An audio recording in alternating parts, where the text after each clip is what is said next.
break down for people how bad alcohol is for the gut biome and what it does to people mentally that they don't realize. Like, right, they're putting a depressant in their body. Yeah. It's such a pervasive part of our culture. Wherever we go, whatever we do, it's a funeral, it's a wedding, it's a graduation, it's a barbecue, and everybody's boozing. As a nutrition expert, what's so bad about booze?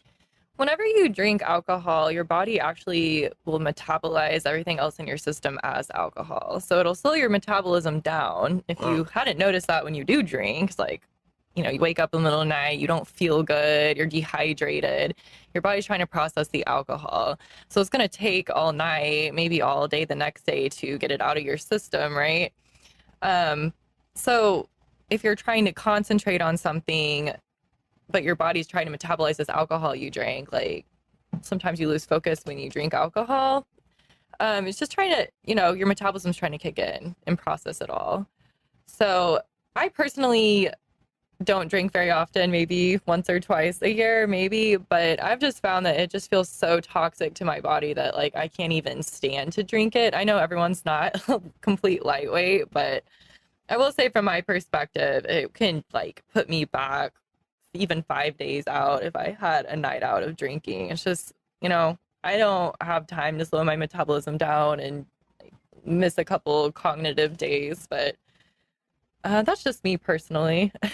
Yeah, it's not good for us. I don't think anybody thinks it's a health food. It's just always there. Yeah. It's legal. Yeah. It's it's everywhere. It's always marketed, and it's so bad, and people don't realize it, and it just sort of becomes, I think a lot of people go on autopilot when it comes to their nutrition, right? Yep. It's Taco Tuesday, or it's this or it's that, and there's always a reason. Yeah. Yeah. There's always a reason to eat. There's always a reason to drink. It's just like, at what point do we need to understand that we always have access to alcohol? We always have access to food. Why do we need to overdrink? Why do we need to overeat? It's always going to be there. I don't know, like, what happens in our lives when we think that we have scarcity, but like here in the US, like more than likely we don't have scarcity.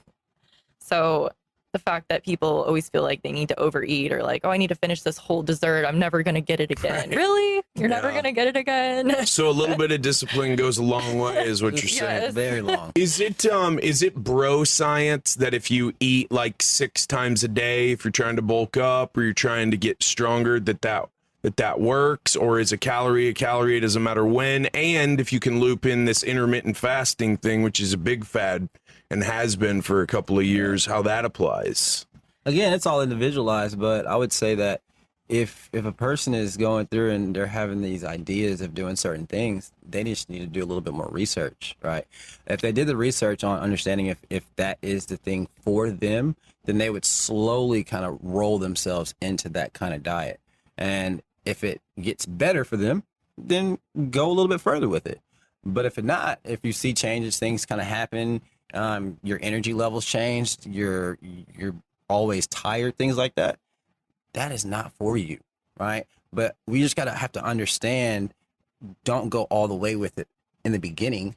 You have to slow roll yourself into those things. Again, I was a vegan for a little bit. This was probably when I was 30. This is 4 years ago now. I'm dating myself. And this is when no grays, man. I'm impressed. Mine's strong. Mine's showing up big time these days. And so there was a documentary that came out, What the Health. Scared the shit out of everyone. Yeah. Scared the shit out of me too. So, I mean, obviously I kind of looked at what I was eating, what I was putting in my body even further. And so at that level, I didn't understand at the time that it was an industry funded What's new? Yeah. What's new? And so I became a vegan for a little bit, and this was just to get rid of everything that I had in my gut. So I got rid of all the processed foods, all the meats, the dairy, which was the hardest, the sugars, everything. And I also got rid of my muscle in the same time.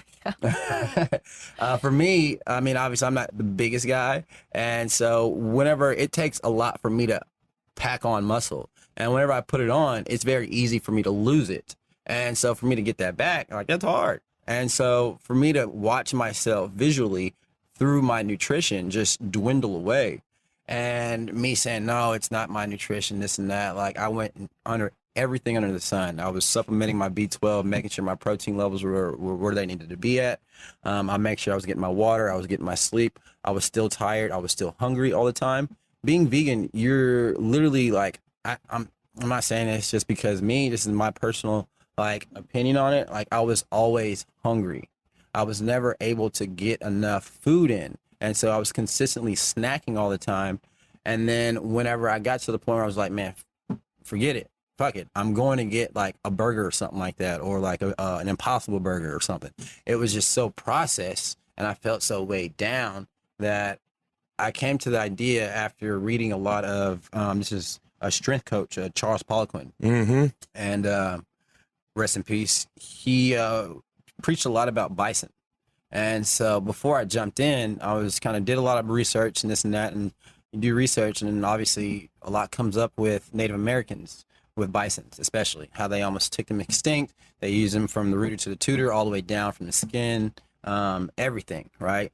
So bison alone not only has a high protein count, but it's highly digestible also once you get down to it. So once I started to add a little bit of bison into my diet, not only did I see changes in my energy levels, but then also I was able to immediately start putting on muscle. And so for me, being a personal trainer at the time, yeah, this is my business card. My body is my business card. Right. So I was able to not jump in full force as far as eating meat, because literally every time I ate meat, I felt like I had a brick in my stomach, because it was just so much like in my stomach at one time.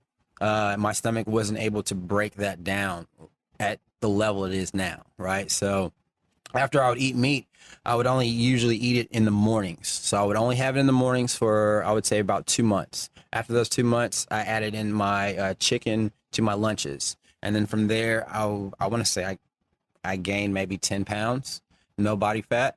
So it's basically all in muscle. So the changes happened, and all my levels stayed the same throughout. So my cortisol levels were the same. Everything was still good. And so I made sure to check all those levels as I did that, just to make sure if anything changed, then I would be able to go back immediately. How often were you checking the levels? Like once a month? I was doing it or every 3 months. Every 3 months. 3 months, yeah.